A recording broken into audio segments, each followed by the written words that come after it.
Everyone right now, the whole department is hurting. Austin police prepare to lay one of their own to rest. The plans in place for tomorrow's funeral for Officer Jorge Pastor and the traditions behind them. Tracking a Thanksgiving Day cold front and a chilly holiday forecast in First Warning Weather. Texas now restricts college sports for transgender athletes.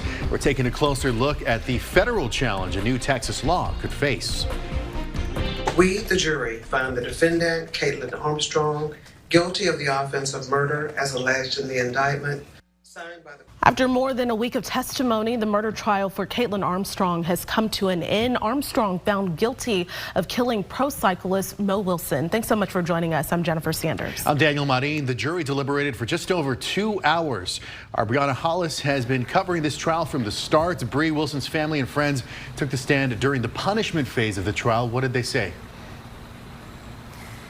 Guys, the energy in that room right now is palpable. It's heavy. The most tears that we have seen on the witness stand since this trial started. We heard from Wilson's friend, Caitlin Cash. We heard from her brother, Matt. They both testified previously in the trial. For the first time, we heard from her parents. They all talked about what a wonderful person Wilson was and how torn up they are now. We're going to go ahead and give you a look at closing arguments this morning to show you how we got here. That the last thing that Mo Wilson did was scream in terror. Prosecutor Ricky Jones started his closings by taking the jury back to the night of Wilson's death, playing nearby surveillance video that captured screams and gunshots. Caitlin Armstrong has been trapped in a nightmare of circumstantial evidence. From day one, the day started off with intense testimony. Through 9 days of hearing from dozens of witnesses, both sides made one final plea to jurors Thursday morning. P365 and left their DNA at the scene. Nobody else in the world fit that description. No one else in the world had their Jeep circling for an hour before you heard that 9:15 shot. Prosecutors walked jurors back through a timeline of DNA, GPS, and location data and addressed testimony from Armstrong's friends. And what's even more chilling is that when the defendant's two best friends heard that Mo Wilson was dead, they called the police. Those friends testified they did so because Armstrong had made comments about wanting to kill Wilson while talking to her friends about Wilson's connection to Armstrong's then boyfriend, Colin Strickland. And her actions were normal and routine, but she had to be portrayed as a jealous psycho to create the motive. The defense dug into Strickland's behavior towards both Armstrong and Wilson and asked questions suggesting the possibility of Strickland's involvement. They also raised questions about the validity of the DNA and location evidence presented in the trial. Prosecutors ended their arguments discussing Armstrong flying to Costa Rica in the days after the murder. On the beach teaching yoga while the Wilsons are trying to pick up the pieces. The day that she left for Costa Rica, she was as free as you or I or Detective Katie Connor to fly across the country, to fly out of the country. Now, when I stepped out just about 5 minutes ago, the defense was in the middle of calling its witnesses for the punishment phase. Currently on the stand is Caitlin Armstrong's sister, Christy.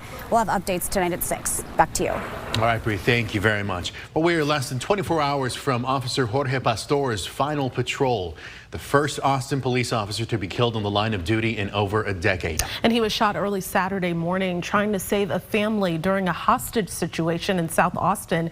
His funeral and visitation will be held at Germania Insurance Amphitheater at the Circuit of the Americas. Now, visitation starts at 9:30 a.m. and that funeral service is at 11. Police honors will immediately follow in the Coda parking lot. Now, before the funeral will be Officer Pastor's final patrol starting at 8 o'clock. Here's a look at the routes. They're going to start at the Weed Corley Fish Funeral Home in West Austin, making their way to the State Capitol building before ending at Coda for the services. Now, something to note, Austin ISD says because of the expected traffic delays, students will not be marked tardy tomorrow, but absences are not excused. Today, we spoke with the president-elect of the Austin Police Association. We wanted to know the significance behind these traditions, not only for the police force, but for the community. The sacrifice is real. Officers are willing to lay down their life in the service to others. And that was what Officer Pastor did. So as people watch remember that sacrifice, honor that sacrifice. Don't let it be a short-term memory. His legacy will live on in our department, and everyone here, everyone that was close to him, will remember him forever. This day will not long be forgotten. But we need the public to do that as well, because his memory is worth keeping alive.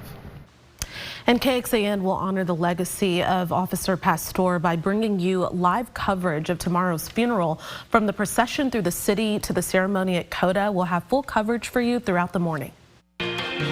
First warning weather with Chief Meteorologist David Yeomans. Well, a bit of a cool gray day. The morning fog, which affected many of our morning commutes, and the low clouds were very slow to pull east of Austin. Just as that bright white color finally did pull east of our area, a different deck of mid and high clouds pulled in from the west. This is translating to a little bit of a gray evening out there right now.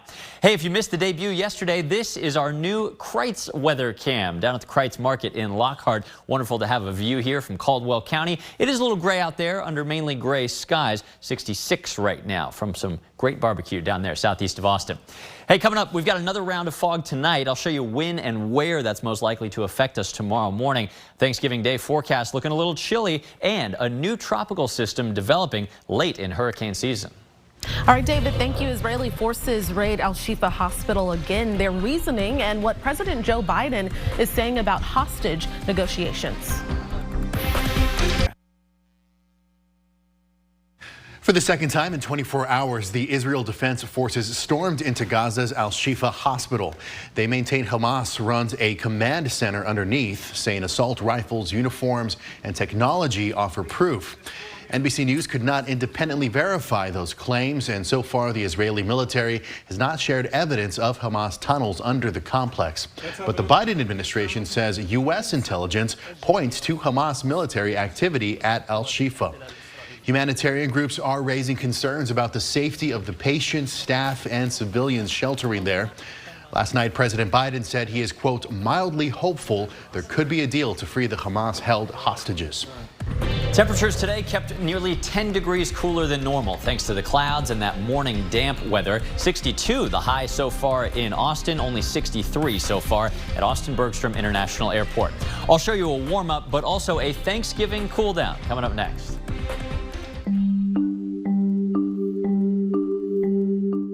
Now it is time to take the next step so fairness for female athletes is protected at all levels, and finish the other half of the equation to protect all female sports. All week, we've been taking a closer look at the legislative policies and proposals impacting LGBTQ+ Texans, including a new law that aims to restrict college sports for transgender athletes. But the law could soon face a federal challenge. I'm KXAN investigator Josh Hinkle, and that special report, Outlaw, is coming up.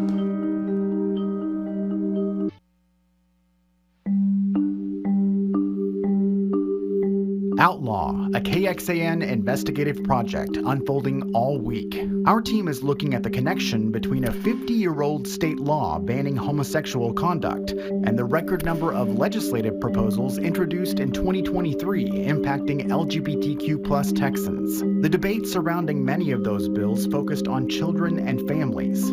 Some passed into law, some are challenged in court, and others are bound to resurface in future sessions.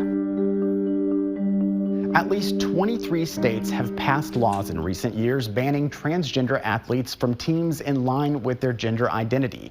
That includes Texas, which passed a law in 2021 related to sports in grades K through 12, and a similar law this year for the college level. KXAN's Sam Stark takes a closer look at the latest Texas law's rollout and what challenges it could face.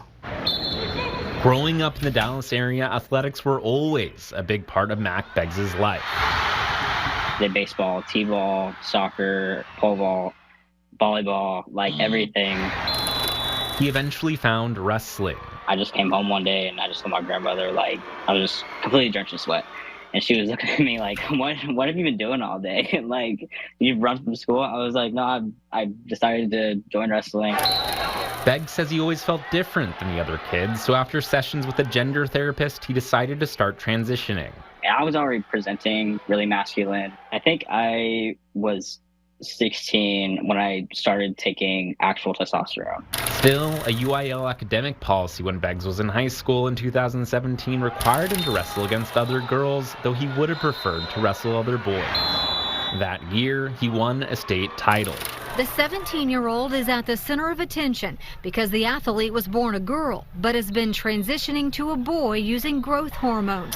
But on the road to the state tournament, Beggs won a regional championship after two opposing wrestlers forfeited over concerns Beggs has an unfair advantage due to the testosterone treatments. I didn't feel like I had an option to be scared. I didn't feel like I had an option to not be strong, because if I did, then I might have lost myself and I might have not have been here today. In 2022, a new Texas law went into effect saying K-12 student athletes can only play on teams corresponding with the sex on their birth certificates. By that time, Beggs had gone on to wrestle competitively on the men's team at Life University in Marietta, Georgia.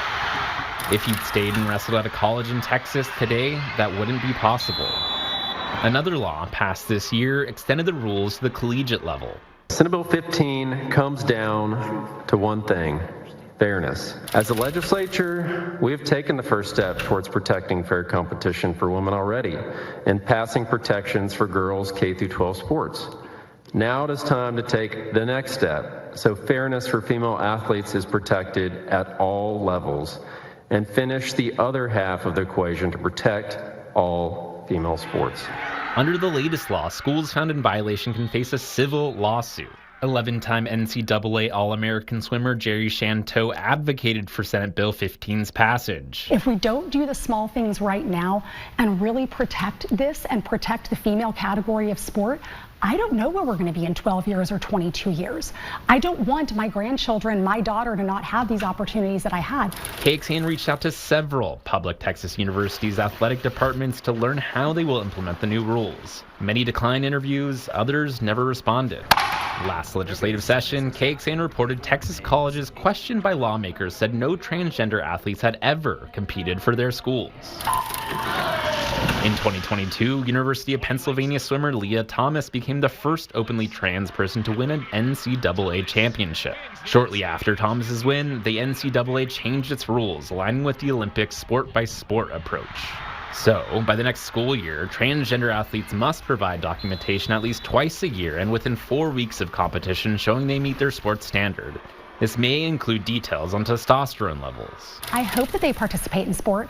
I want them to, and I'd like them to do so in the category that they were born at. Don't let anybody tell you that you can't do something, because nothing is impossible in life.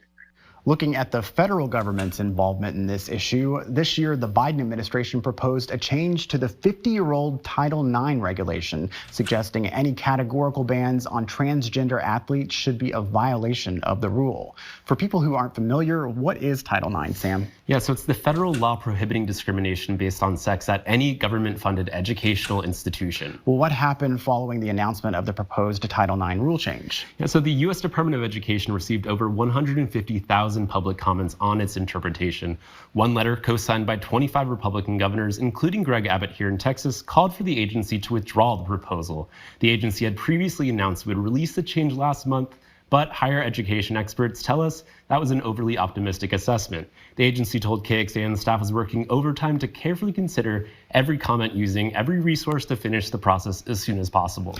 We'll keep you updated, and our coverage of policies impacting LGBTQ+ Texans continues tonight on KXAN News at 6 and 10 and on KXAN.com.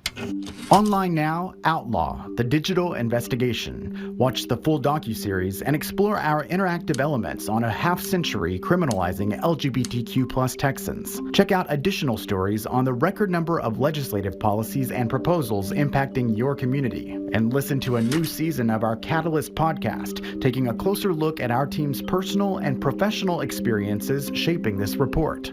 It's all online now at KXAN.com/outlaw. Okay, and now we talk weather, some cloud cover today, and will that continue tomorrow? Overall, it will. Okay. You know, we got more morning fog and kind of an overcast picture through much of the coming weekend. More clouds than sun, I think, for the next few days, but hey, at least we're seeing a little peak of sun as we get towards sunset. That'll come at 5:34 tonight in the Austin area. But just as the morning clouds burned off, another overcast sky has returned from these high and mid-level clouds.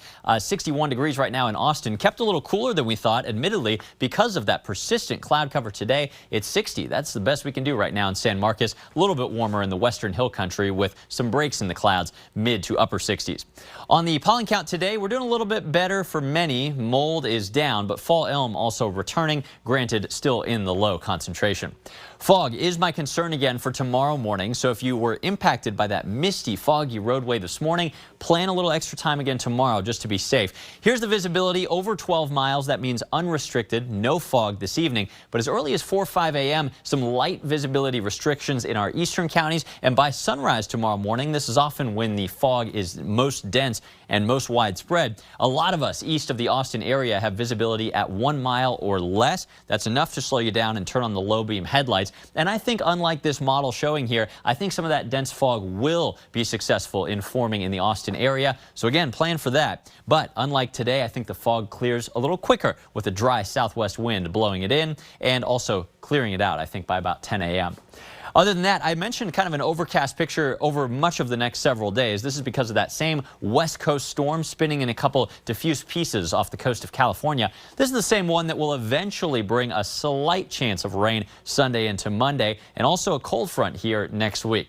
I'll show you that here in just a minute, but I promised I would stay on top of this for you. Down in the tropics, hurricane season still officially continues until the end of November. And new today, the National Hurricane Center labeled this little disturbance as a potential tropical cyclone, number 22 of the year. This means it's not yet a tropical depression or storm, but it is expected to become one quite confidently over the next couple days. If you have travel plans for the holiday down to Jamaica or Cuba, this is not going to destroy the resort you're staying at. I promise you that. Just a weak tropical storm Friday and Saturday. After that time, it'll blast past the Turks and Caicos and never really reach hurricane strength, we think, as it whisks out into the North Atlantic over the coming weekend. Back here at home, cool with some fog and low clouds developing tonight, 54 degrees, a lot like last night. Tomorrow afternoon, quite warm, I think, due to the earlier clearing time of the fog from that southwest wind, 77 in the afternoon. A little north wind blows in late in the day, though. That's actually a cool front that's not very noticeable for our Saturday. Another mix of clouds and sun in the lower 70s on a nice start to our weekend. There comes the minimal impacts from that storm, just a slight chance of rain Sunday and Monday, but then a stronger cold front clears out the skies and brings chilly weather for the holiday. Look at that. Thanksgiving looks wonderful. Cold in the morning for the turkey trot, but a mild sunny day at 66. And speaking of Thanksgiving, we've only got 1 week left in our Friendsgiving challenge. Grab your phone, scan the QR code on the screen in just a moment, and make a donation now if you are able. It's Team David versus Team Kristen, KXAN.com/Friendsgiving. Believe it or not, you have already raised nearly $70,000, but Kristen and I are in a virtual tie. We're trying to get up to 100K. I would love your donation tonight. I appreciate it for Team David. Hundreds of hospital patients potentially exposed to major infections due to needles. What happened and where? Coming up next. Tonight, I'll be joined by Secretary of State Blinken to talk about the potential reset of Chinese-U.S. relations and the Israeli military operation inside a Gaza hospital. Plus, China's growing clout in this hemisphere, what our cameras saw in Peru on Nightly News. Nearly 450 patients in a Massachusetts hospital may have been exposed to hepatitis B and C, and they've also been exposed to HIV because of bad practices when giving IV medications. Now, officials with Salem Hospital say they were first made aware of this issue earlier this year, and they say the practice has been corrected. The potential exposures involved endoscopy patients over a roughly 2-year period, and a letter was sent to the patients who were potentially affected. That hospital says so far no reports of infections have been made. Well, coming up tonight on KXAN, we have Law and Order at 7, followed by a new transplant at 8 o'clock, a new Dateline at 9 o'clock, and then we're back for more news at KXAN News at 10. And as always, you can join us an hour earlier for KXAN News at 9 o'clock on the CW Austin. Here's where to find us.